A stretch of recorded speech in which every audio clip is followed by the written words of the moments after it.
तो hey welcome back to new video guys. तो आज हम एक्सप्लेन करेंगे डूम एपिसोड 7। तो आई होप आपको मेरी एक्सप्लेनेशन पसंद आएगी। तो कोई बात नहीं, let's go started this video. तो कहानी की शुरुआत वहीं से होती है जहाँ पर वो अपनी गर्लफ्रेंड यानी कि जैस्मिन से मिलने जाता है और वो उसे माफ़ करने को कहता है। वो कहता है मैं 1 साल से तुमसे दूर था। वो उससे माफ़ी मांगना चाहता है लेकिन वो उसे माफ़ कर देती है और उसे किस करती है। और तभी अचानक से उसकी जो फ्रेंड होती है वो भी उसके पास आ जाती है। और तभी हमें दिखाया जाता है कि वो अपने साथ एक दोस्त को लेकर आई होती है और वो शराब पीने लग जाते हैं। यानी कि डोम पेड्रो वापस आता है तो उसकी खुशी के लिए वहाँ पर पार्टी होती है और दोनों यानी कि पेड्रो को पूरी तरह से शराब पिलाई जाती है और वह उसकी फ्रेंड ड्रग्स लेती है और पेड्रो भी कहता है मैं एक बार खींचना चाहता हूँ। उसकी गर्लफ्रेंड उसे मना करती है लेकिन वो नहीं मानता और वो वापस से ड्रग्स लेना शुरू कर देता है। और तभी विक्टर अपनी वाइफ के पास आता है और कहता है कि पेड्रो कहाँ है, मैं उसे लेने आया हूँ। और वो कहता है कि पेड्रो कहीं पर जा चुका है। और तभी कहानी वापस फ्लैशबैक में जाती है यानी कि विक्टर को, यानी कि ड्रग्स के चक्कर में वापस जेल होती है। और तभी विक्टर को बाहर निकाला जाता है। पुलिस वाला आता है और उससे बातें करते हैं, बहुत लंबे जाने वाले। तभी उसे पता चलता है कि रेबरो ने उसकी बेल करवाई और तभी वो कर्नल के पास पहुंचता है और कर्नल उसे कहता है कि तुम ये सब अकेले नहीं कर सकते, अब तुम छोड़ दो। लेकिन वह मना कर देता है और वो रेबरो से मिलने चला जाता है। वहाँ पर देखता है तो वो दुकान बंद होती है और उसकी मीटिंग एक खुफिया होती है। और तभी उसका बंदा आता है यानी कि उसका आदमी, वो उसे मीटिंग में ले जाता है। और तभी रेबेरो का जो सन इन लॉ यानी कि उसकी बहन, उसकी वाइफ का जो भाई होता है, उसे लगता है कि उसने सारी इन्फॉर्मेशन पुलिस को दी थी और वो उसे पूछताछ करता है लेकिन वो कुछ नहीं बताता। वो कहता है कि मैंने गद्दारी नहीं की और रेबेरो उसे मरवा देता है। और तभी वो विक्टर बाहर निकल जाता है। ये सब देखने के बाद में वो रेबेरो से विक्टर को कहता है कि अब तुम उसकी जगह पे काम करोगे और उसे गन दे देता है। और तभी दूसरी तरफ हमें दिखाया जाता है कि पेड्रो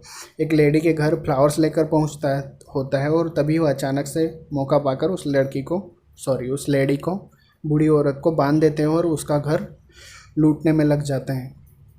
और उसके बाद में वो पुलिस को इन्फॉर्मेशन करती है और पुलिस उसके घर आती है और वो पूरी तरह से पेड्रो का हुलिया बता देती है। और वह अपने घर में जाकर पार्टी कर रहे होते हैं और तभी वहाँ पर पुलिस आ पहुँचती है और सभी चारों को गिरफ्तार कर लेती है। और तभी उनका जो मेन जो पुलिस वाला होता है, इनका ऑफिसर, इंस्पेक्टर, वो सभी को लाइन से खड़ा कर देता है और वो पेड्रो को जेल में ले जाने की कोशिश करता है। लेकिन पेड्रो उनसे डील करता है यानी कि अगर तुम हमें छोड़ दोगे तो जितनी भी चोरियाँ होगी उसका 20% आपको दिया जाएगा।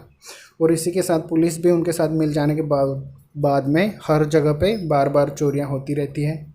और तभी उसका जो इंस्पेक्टर है वो कहता है कि अब मुझे तुम 30% दोगे, नहीं तो मैं तुम्हें जेल में डाल दूंगा। उसके बाद में पेड्रो हर जगह अलग अलग चोरियां करता रहता है। और तभी विक्टर एक जगह दुकान से सिगरेट ले रहा होता है और तभी वह न्यूज़पेपर में पेड्रो की पेंटिंग यानी कि पेड्रो जैसा ही चोर उसे दिखता है, यानी कि उसकी पेड्रो, वो समझ जाता है कि मेरा बेटा ही ये सब चोरियां कर रहा है।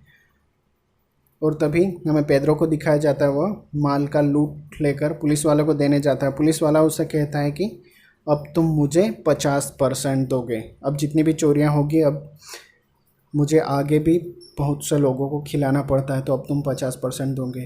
तो पेड्रो उसे मना कर देता है और वह पेड्रो को उठाकर जेल में ले जाता है। और तभी कहानी वापस फ्लैशबैक में जाती है। विक्टर और कर्नल को दिखाया जाता है।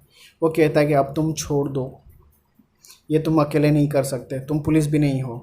तभी कर्नल उसे पुलिस की जॉब ऑफर कर देता है। और तभी रेबेरो के लिए वो एक अच्छा सा कोट ले जाता है गिफ्ट के लिए और वो रेबेरो कोट पहनाकर जो हॉर्स की रेस होती है वहाँ पर ले आता है।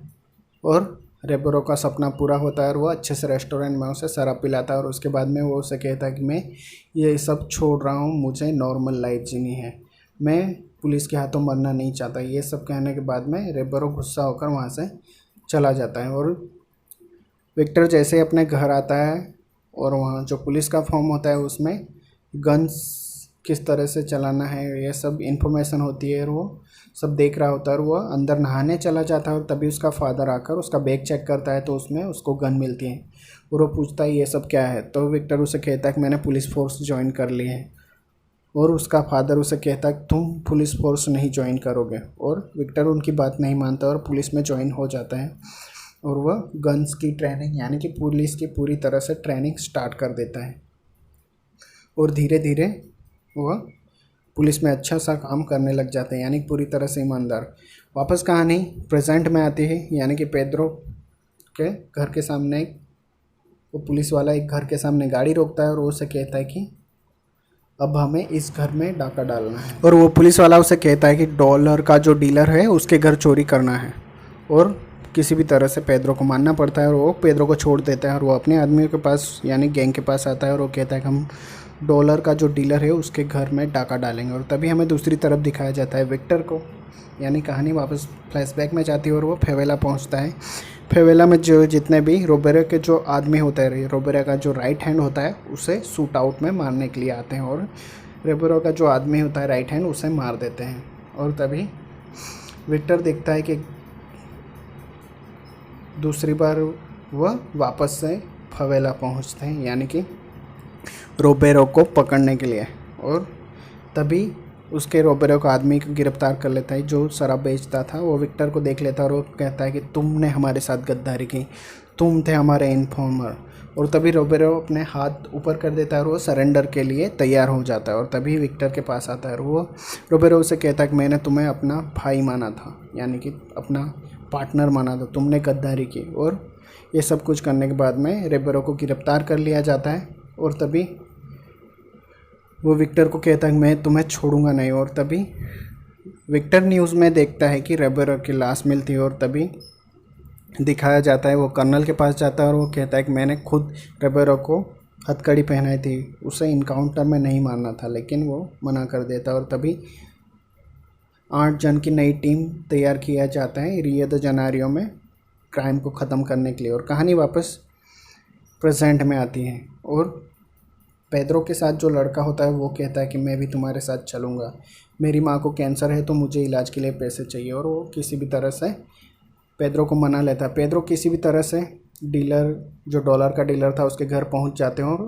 वहाँ पर जो दीवार में पैसे होते हैं वहाँ पर वो पैसे निकालने में कामयाब हो जाते हैं और बैग तैयार करके वो वहाँ से भागने ही वाले होता है कि जो डीलर होता है वो आ जाता है और वो लड़का भी वहाँ से निकलने की कोशिश करता है, लेकिन एक टी शर्ट में ऑटोग्राफ होता है फुटबॉलर का, तो वो टी शर्ट लेने के लिए वो वापस अंदर चला जाता है। और तब तक पेड्रो और 2 लड़कियाँ यानी कि जैस्मिन और उसके साथ की उसकी फ्रेंड वो अंदर लिफ्ट में चले जाते हैं और वो जैसे ही वो बाहर आ रहा होता है और उसे एक जो उसका सिक्योरिटी गार्ड होता है वो उसे गोली मार देते हैं और पेड्रो के ऊपर भी गोलियां चलाता है, लेकिन वो लिफ्ट के अंदर होने की वजह से बच जाते हैं और वो लड़का वहीं पर डेथ हो जाता है।